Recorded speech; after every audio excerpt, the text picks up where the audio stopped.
Hello and welcome to the 20th episode of Late Night Gaming. I am your host, some say the one with the biggest beard in all of gaming, Unfits.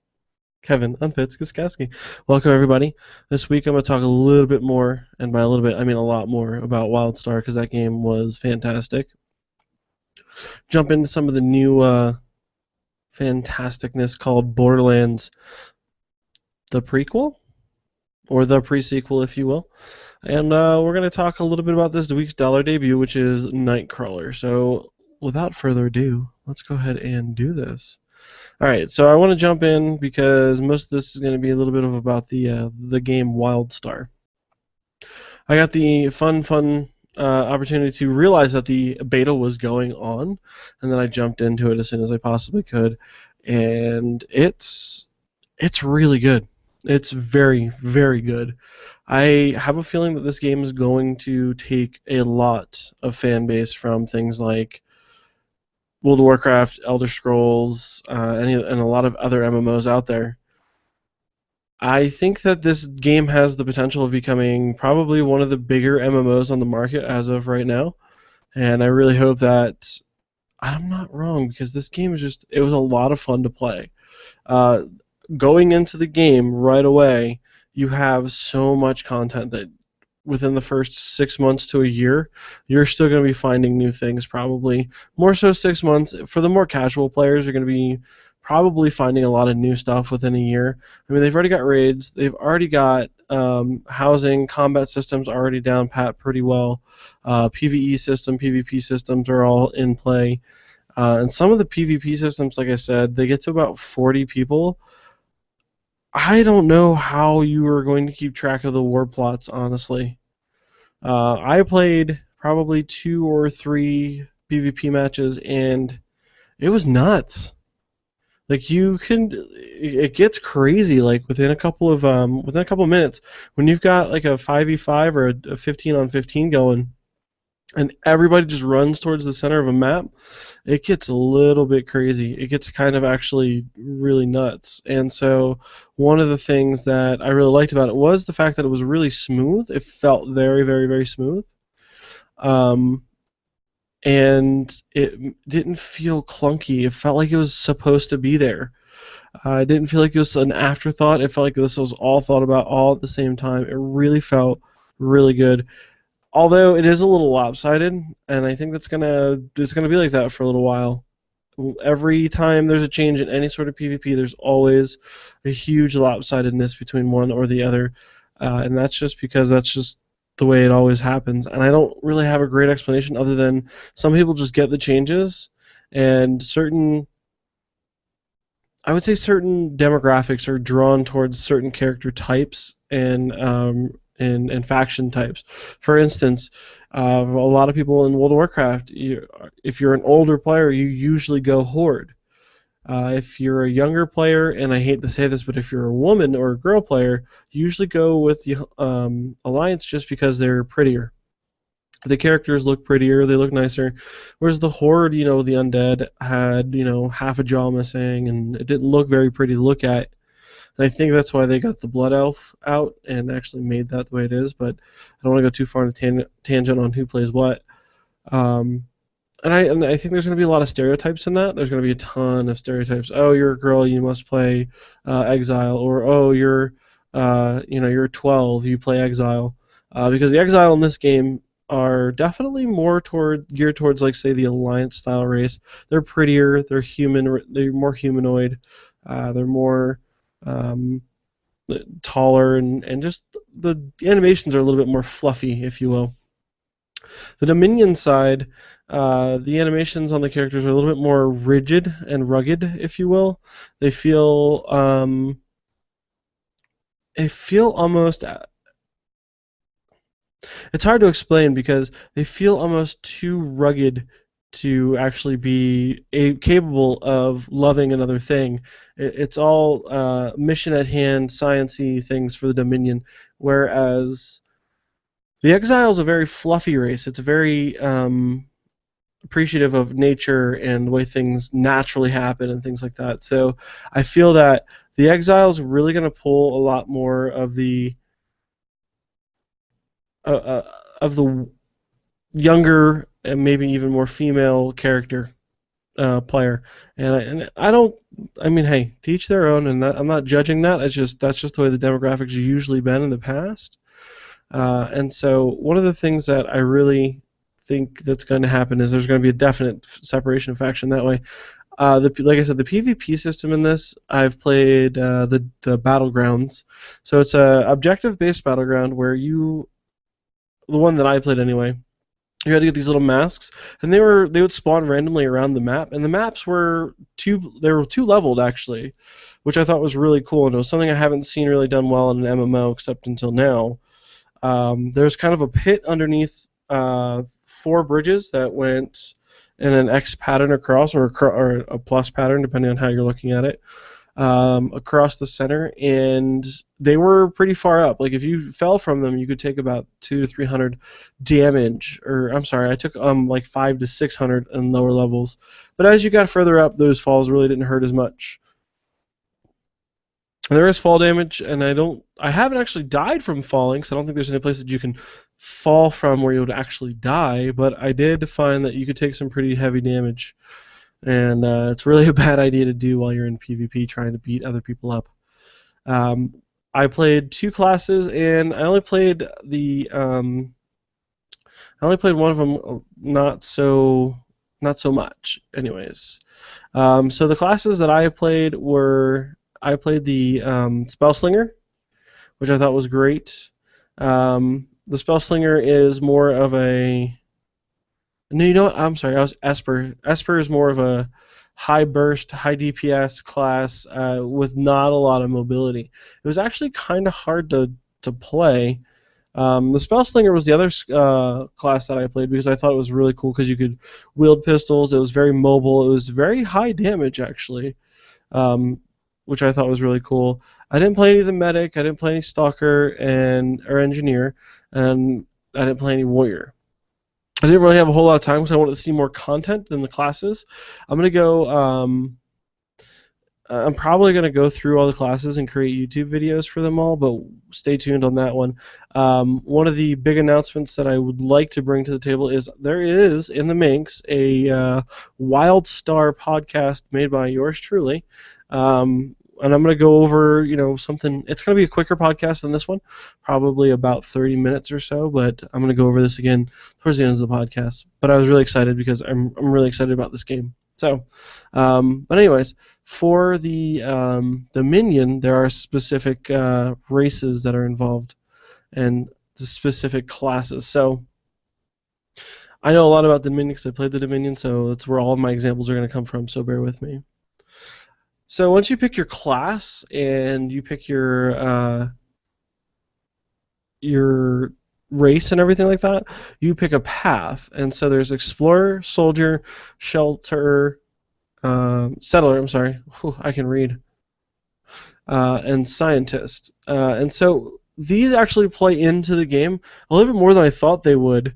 So I was a Scientist on my Esper, and when I was moving around, I would see these kind of blue squares, and I would, run over and I'd click on them, and then this little bot would come out and scan the square, and then it would pop a quest for me, and it says, go run around and find all of these plants just like this, and it progresses your path. Now, I didn't get far enough into the path to see what that would really do, but it does play a bit into more of the mid to end game stuff, because the more you play around with the path and the more you learn, the more extra content you get to see. Now, I mentioned this last week when I was going through the show notes, and I was actually reading pretty much Wikipedia to get as much content as I could to bring to you guys. But now that I've actually got my hands on it and I got to play it, I really... Unfortunately, I didn't get far enough into Explorer or the Explorer paths. I'm sorry, the paths, to see exactly how they're going to play into the game and what they'll actually give to you. I will, like I said, be bringing you more content about this game and bringing you more and more about this game. So, right away, you do have housing options. It's not mandatory to own a house. It's definitely something that you can strive towards. I pre-ordered, so I get a house. I just just because I pre-ordered, I will automatically have one. So the way the housing works, it's really cool because during the beta, as long as you clocked in, or I say clocked in like it's work, but as long as you logged in at least 3 or 4 times during the beta, you're going to get a whole bunch of these really cool little gifts, and then you can just kind of make it as much as you want, or as big as you want, or as tall as you want. I've seen some people on YouTube, if you check out the YouTube and just search, let's see, Nexus Housing or Wildstar Housing or something like that, people have videos on how far and how high these will actually go. So you can actually really build a rather big house with a bunch of different rooms in it, and it's going to look really cool. And it's going to be, I mean, if you like that kind of thing, if you like that kind of flavor in a game, it's really going to play well towards you for that reason. And I feel like that's really one of the better ways to kind of introduce new things like that, is just do it as best as you can and as right as you can, and then listen to the feedback. And I think it's going to be very apparent if you guys haven't seen or played this game yet, the customer feedback that they are getting and the customer feedback they're soliciting speaks volumes of how they want this game to actually end up. So before I digress too far away from my list of things I'd like to go over, the housing on the outside is going to be based on hooks and platforms that you can attach different things to, and you can have your own shelves that you can craft on. You can have your own trophies and things like that that would help you with Rested XP. I'm not sure exactly how the Rested XP thing works yet, just again because I only had about a little less than 10 days to actually dive into this and really, kind of beat things up to find out whether or not I'm going to actually play this. But like I said, I did pre-order. I am going to be a part of this this game, and I think it's going to be a lot of fun. So moving forward, the combat system was a lot easier than I thought to kind of get down. So it is based on telegraphs, and what that essentially means is each spell has a timer, and what you're going to see is as you start to cast it, you'll see this line in the telegraph start to generate forward or backwards depending on the direction of the spell that it's going to go into. And you could see that, and as you're kind of standing there, you can kind of move it back and forth. And some spells you can actually run forward, backwards. If you're a spellslinger, you're an extremely mobile class, and you're going to be running and stuff like that. The only problem is when you run into one of those spells that you have to stand still for, because you have to memorize those. It's really not obvious yet, but as you play more and more, obviously you're going to get used to the spells, and you're going to get a better understanding of things. So far, the combat system has been really easy to get. You don't actually have to be a first-person shooter in order to get this game. It will lock on, but you can miss spells just by not locking in and shooting in the right direction. You can absolutely 100% waste your resources in missing the spell, and it can be just unpleasant when you miss that spell that you really, really want to land to kill someone. So the combat system is really cool in the sense that you can see where you're about to shoot, but so can your opponent, which makes it even more difficult because there is a dodge mechanic. If you double tap like Q, E, S, whatever you want, you will dodge in that direction, forward, backwards, left, right, strafe, whatever. And when you're diving, you can dive up to 2 times in rapid succession. You can also double jump in rapid succession. So the mechanics are playing into the combat so well, and it's just so well done. It doesn't feel clunky. It doesn't feel like an afterthought. Oh, this would be really cool if we did some dive things. And if you're familiar with Guild Wars, you'll be familiar with this. You'll be familiar with how to use the dodging and how the diving works. You may not be as familiar, unless you're an Elder Scrolls fan, on the first-person type of combat system. It's a shooter type of combat system, but in the same time, it's not always, when I say this, it's not always something you have to do. If you're going to primarily focus in on PvE, most of the time, and I haven't run into any situation where the character is actually smart enough, the AI is actually smart enough to be able to dodge out of the way effectively. They do dodge, and they are not bad at it, but it's not effective. And I think that's something that they're going to definitely work on. or at least I think that they should work on it, just because when you get to the higher levels, when you get up to I think the level cap's 50. I'm pretty sure it's 50. But when you get up to the higher leveling, you want it to be difficult. You want to actually put some difficulty into the game. And you want to give players who want that difficulty a chance to play that. But you also want to be able to give and I hate to use the word, casual players an opportunity to play the game as well. You don't want them to kind of fall off the mark and miss what they think is great. Now, the PvE and the questing system is great. There are quests, there are mission paths, there are challenges, public events, ship hand missions, adventures, dungeons, and raids. I didn't get to any of the dungeons or raids, and I didn't do very many of the adventures, but I can tell you public events they're doable on your own when you're at a certain level. Challenges will happen randomly, and they can be quite annoying, actually. I did find that the challenges were more of a pain and a nuisance than they actually should have been. Because I was probably halfway through a quest and it'd be like, challenge accepted. And what essentially that means is you stumbled across a certain mob or a certain part of the environment that triggered a challenge, and you have to either go and investigate more of these mobs and kill them, or you have to investigate some of the land-style things out there to kind of gather more information and get the quest. And there are levels, so you can be bronze, gold, or silver, and it just depends on how much you do and how much of a time frame, and they are timed. So if you want to finish a quest, you're like right there at the end of the quest, and one of these challenges pops up, it is quite annoying. I mean, it is quite literally one of the more annoying things in the game. And you can always restart a mission. You can always go back to a mission. It's just right away when that mission pops up, you're like, oh my god, I want to finish this mission. But I think it's not bad. There's never an abundance of things to do. There really is no quest line per se, because quests come at you from everywhere. You'll get quests from your little communication devices. You'll get quests from just random people out there. You'll get quest items, and there's just no lack of abundance of things to do, especially in lower levels. I mean, for most of the people out there who are watching this because they know MMOs, World of Warcraft was synonymous for doing this, where you'd go to a quest hub, you'd go get every quest in the area, you'd go do the quest, and then you'd go back. Well, a lot of these are actually independent quest lines within themselves, and what they'll do is they'll send you to Area A, and you'll go do a bunch of things over there, and then Area A will send you to Area B because you finished that part of the quest, and now you're in Area B with a whole new set of quest hubs.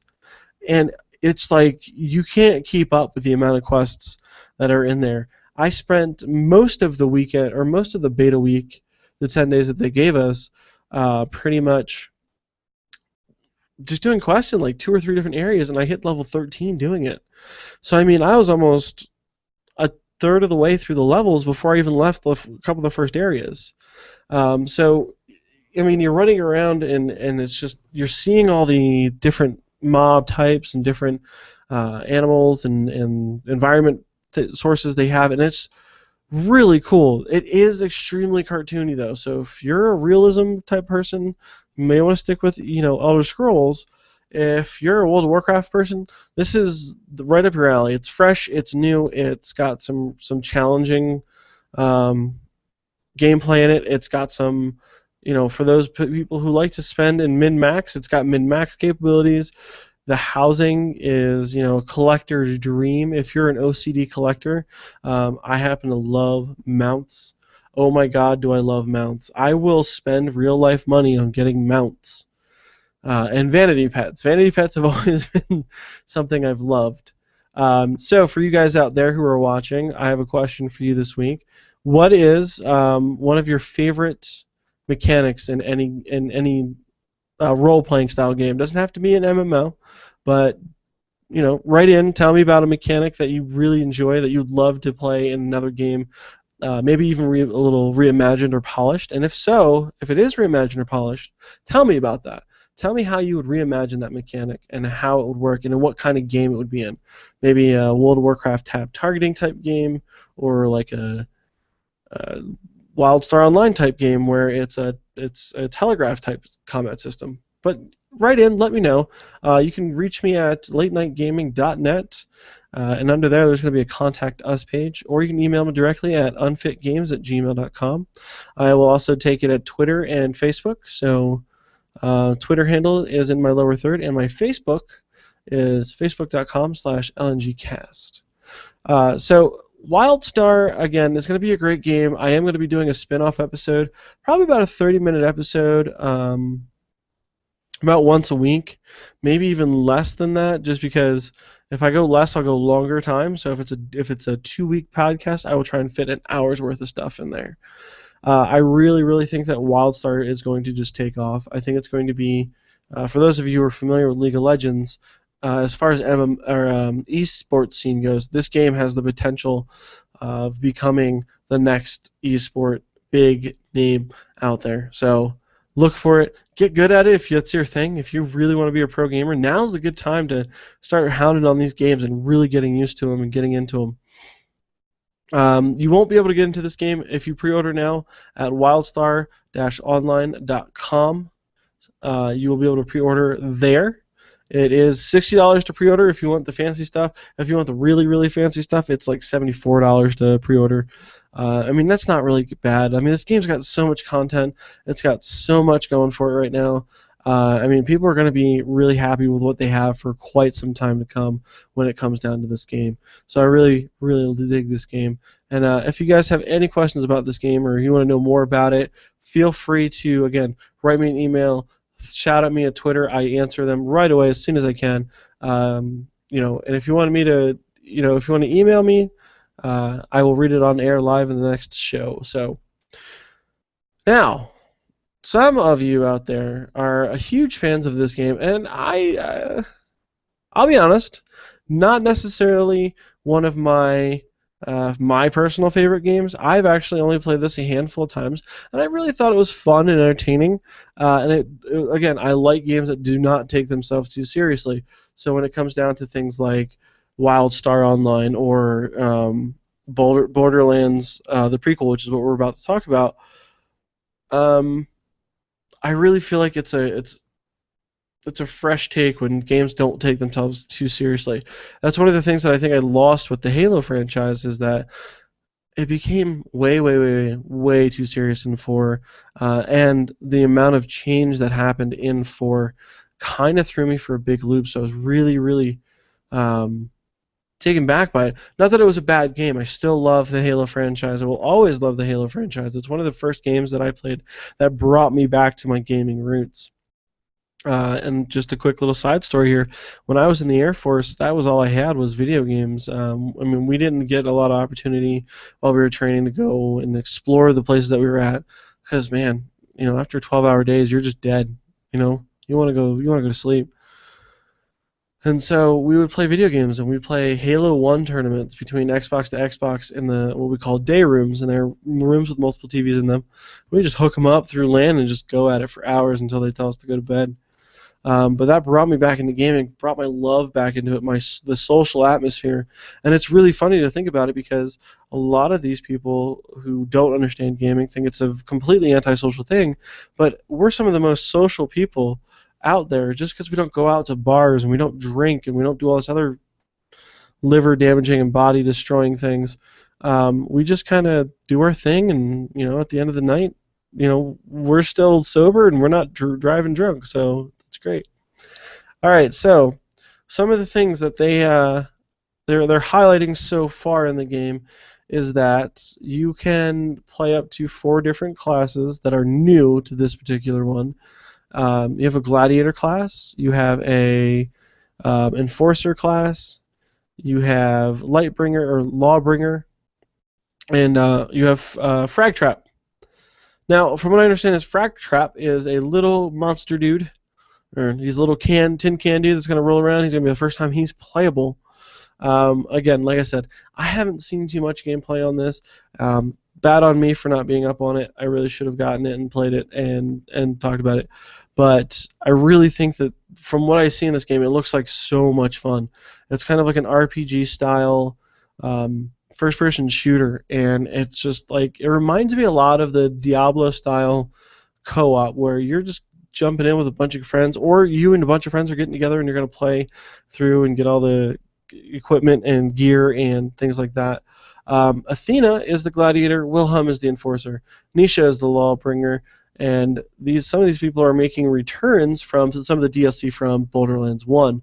So you out there who have played this and liked it, you're going to like that whole feel of bringing some of those characters back. So this game actually takes place in between Borderlands 1 and 2, and you are on the moon. It's pretty much taking place on the moon. And it opens up for a lot of really cool mechanics, because instead of having a tank for air saying how long you can be on the moon, you have a CO2 gauge, which empowers some of the moves that you have. So if you have like a dash, or if you have a double jump or something like that, or one of your moves when you slam down requires CO2, if you're out of that, you become substantially weaker.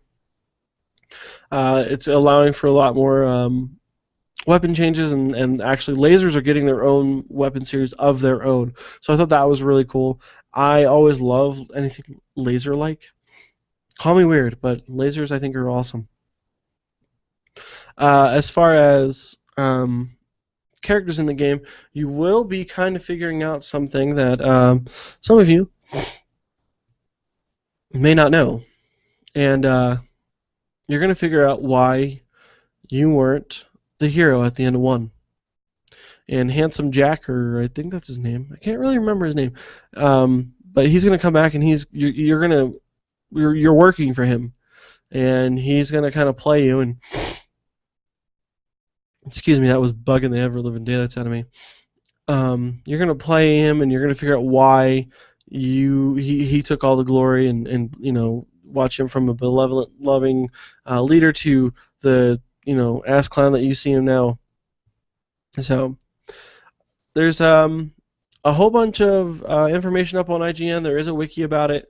I am actually going to do probably one of the next things is I'm probably going to play through 1 and 2.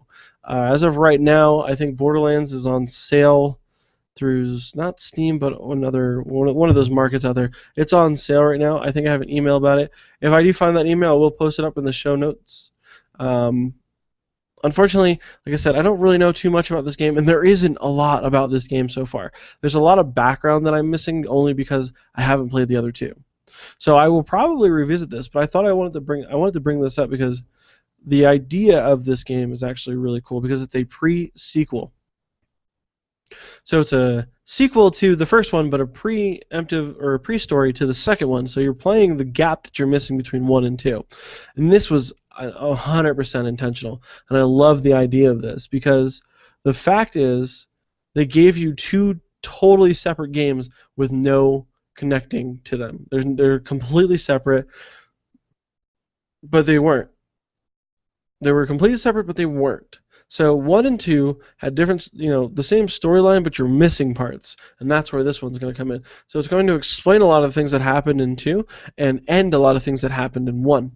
And that to me is like one of the more, I guess, I love to use this term, especially when coming to video games, because I think it should be used more, and I think that it's more artistic.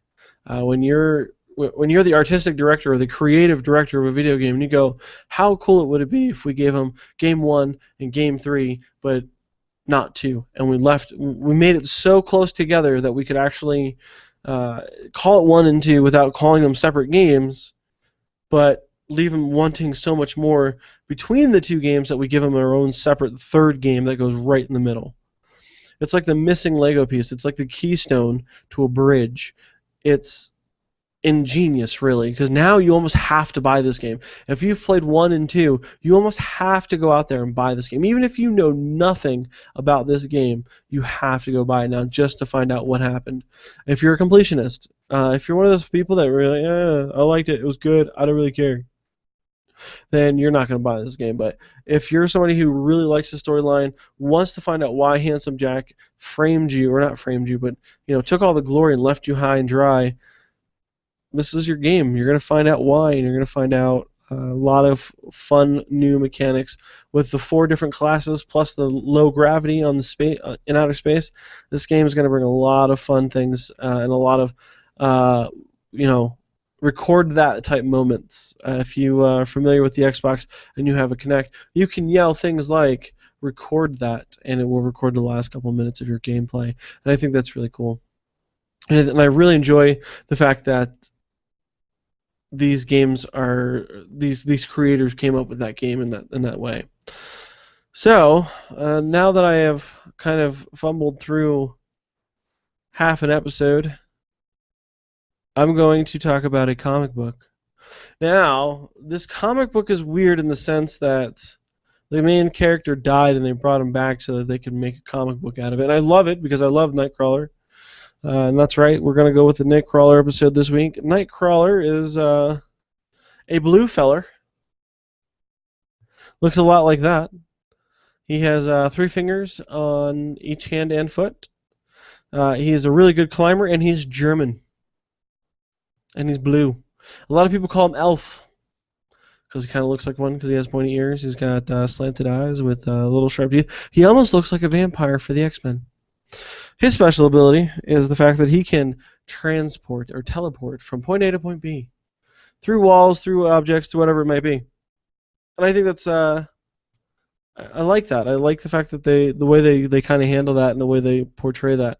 In this one, you learn that he comes back to death, and they kind of hint at Wolverine losing his healing powers. And they also kind of hint that he lost his powers for a reason. Or did he? Who knows? He defied logic in the sense of this universe. And so did Nightcrawler. Nightcrawler actually came back from the dead. They don't tell you how or why, they just tell you that he did. And he's doing training with Wolverine at first, and he just makes Wolverine so mad that Wolverine, despite his ability to not heal as quickly as he used to, pulls out his claws. The only reason why Wolverine could pull out his claws through his hands before was because he could heal rapidly. He would be healed around his claws before they actually would tend to hurt. Now, it wasn't painful. Let me rephrase that. It wasn't too painful before when he had rapid regeneration. Now that he doesn't have the rapid regeneration, if his claws come through his hands, he is bleeding for a few days. And he doesn't heal as fast as what they say. So he can do some damage to himself, but it's not healing as quickly. So Nightcrawler and him are kind of, fighting through and playing around and training, and Logan is and I say Logan, I mean Wolverine is a teacher now. He's a teacher at one of the academies, and there are multiple academies in this one. So mutants are becoming more of a less of a hunted thing and more of a known thing. There are some people who still have to go in hiding, like Jean and Cyclops are both in hiding right now, according to the comic here. And so you kind of halfway through, you meet Amanda, which is another mutant or superhero, if you will. And you find out quickly that Nightcrawler and Amanda either are or were in love because of the giant kissy kiss scene. And you also find out that someone wants to either attack Nightcrawler or kill Amanda. You don't know yet, but there's a giant mechanical dude running through the walls and causing big problems. And Nightcrawler can hit him as hard as he wants and does no effect. Good thing for Nightcrawler that he has the ability to be extremely quick. He has the ability to go in places that usually most people can't. And by being able to do that, Nightcrawler can fight him, but he's not going to do damage. He's just going to disorient him, and he's going to confuse him, and maybe even just piss him off. Who knows? So this dude right here, with the big head, says, "You can't stop me, yada, yada, yada, blah, blah, blah, blah, blah." And so you kind of look at it and you're like, yeah, so how's he going to beat this guy? Well, he makes him, he teleports through as he's going to be hit by this big juggernaut guy, and he crashes into the wall crashes down on top of him, and then they go inspect him to see who he was and who sent him, and he vanished. So we don't know where the bad guy went, but we do know that there was a bad guy. There was somebody there that is trying to hurt either Nightcrawler or his girl, Amanda. All in all, the art really it felt like a Nightcrawler cartoon. It felt like that's the way it should have been designed. Silver Surfer last week, if you remember, I said it was a little bit more of a throwback to the older one. It still pays it still pays its dues and its respect to the originals of X-Men and the original artistry to it, but it also has a new flair to it with some new costume designs. Storm looks amazing. I'd try and find that picture for you, but I'd be looking through that thing for the next 5 minutes trying to find it. But Storm looks absolutely amazing. They redid how the Beast looks. I'm not too sure if I like the way the Beast looks. I feel like his face is just too thin.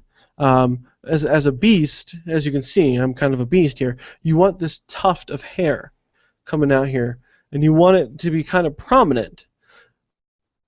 Well, the beast is blue. Any tuft of hair you see on the side is going to be definitely blue. And it's going to be more prominent against his body and against the background colors just because he's blue. Well, they kind of shaved that down, and they made his face look a lot more narrow, more human, and I don't know if I necessarily agree with that. But all in all, Nightcrawler for this week's Dollar debut, I highly suggest it. It is the number one.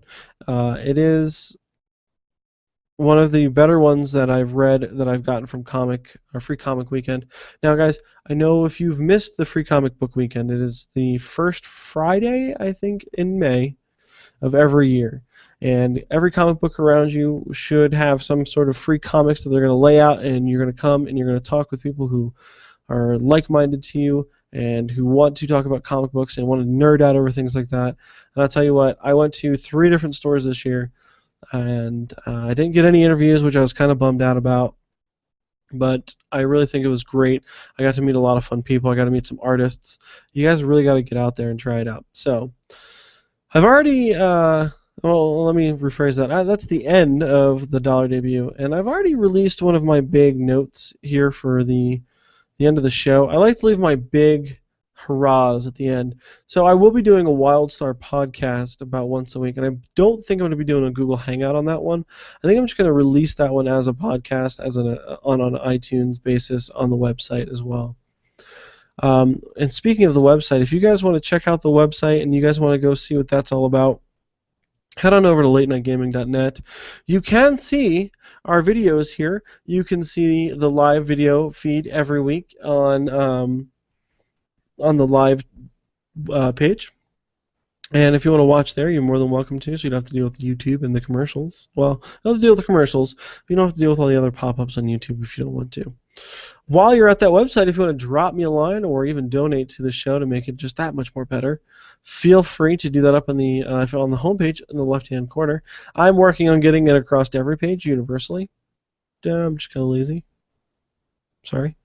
But anyway, also, if you want to download the show, feel free to go over to Stitcher.com, searching for latenightgaming.net, and also iTunes. iTunes is one of the better places to reach us as well. If I get 5,000 listener in any 1 month, I will become a partner with Stitcher, and I will get their profit sharing, which would also increase quality and dedication to this show so that I can bring a better one for those of you out there who like to watch every week. So, the next thing that I want to bring up is Comic-Con in the Denver region is rapidly approaching. It is almost June. I think I have, let's see, it's the 20th, so I have just about 30 days or less. I don't even know. My brain is fried today. It's a Monday. I don't know why I keep doing these on Monday. And that was yawn, ladies and gentlemen.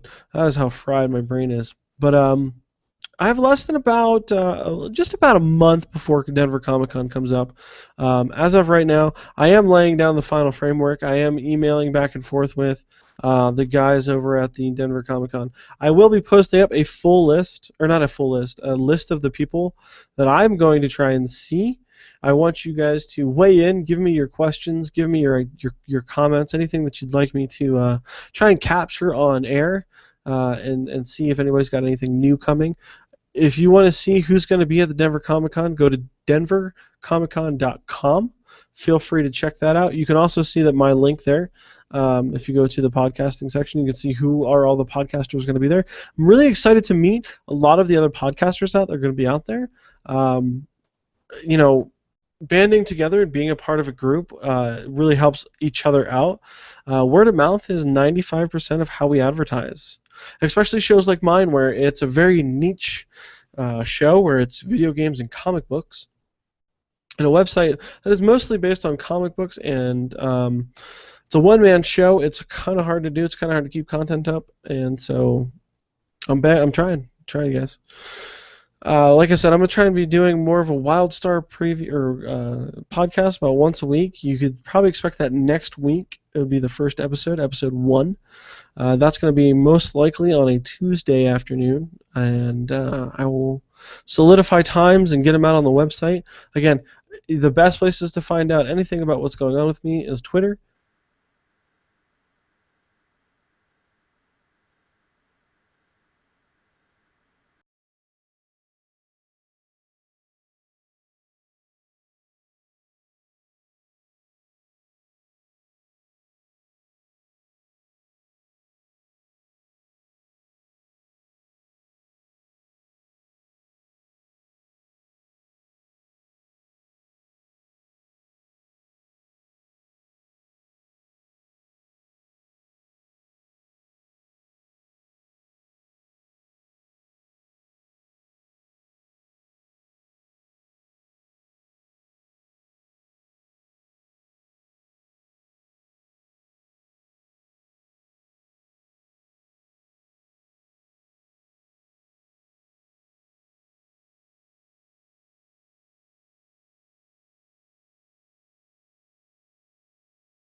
Well, that was interesting. Sorry about that, guys. I actually crashed there due to a blue screen, so just as I was about to finish this up, I do apologize for anybody that was watching, anybody that was hanging out. Thanks for sticking through and being here. So, yeah, essentially, check us out over at the latenightgaming.net. The more you guys help us out, the more I can get some generation of some interest in the show.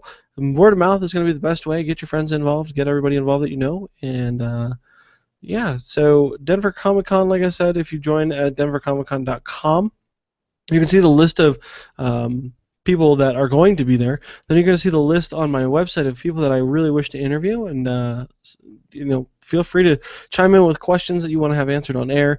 Give me more content.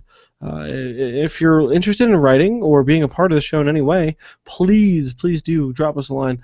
this is a community-based thing. I'm doing it all by myself right now, but the more that I can get the help from the community, the more the community chimes in, the more the community tells me what they want, or they want to be a part of it, and they seek me out and they say, hey man, let's get together and try and do something. I'm more than ready to do that. Just be serious about it. Don't say, hey, I want to do this, and then never show up again or never talk to me again. Because if you're going to inquire and I'm going to take it seriously, then this is serious. All right, guys. So thank you again for coming to the show and watching. Stay tuned, listen, watch the website, and check out for a new Wildstar Online podcast. So enjoy the rest of the week, guys. I hope you enjoyed the show. Crack a Red Bull, stay up late, get some games.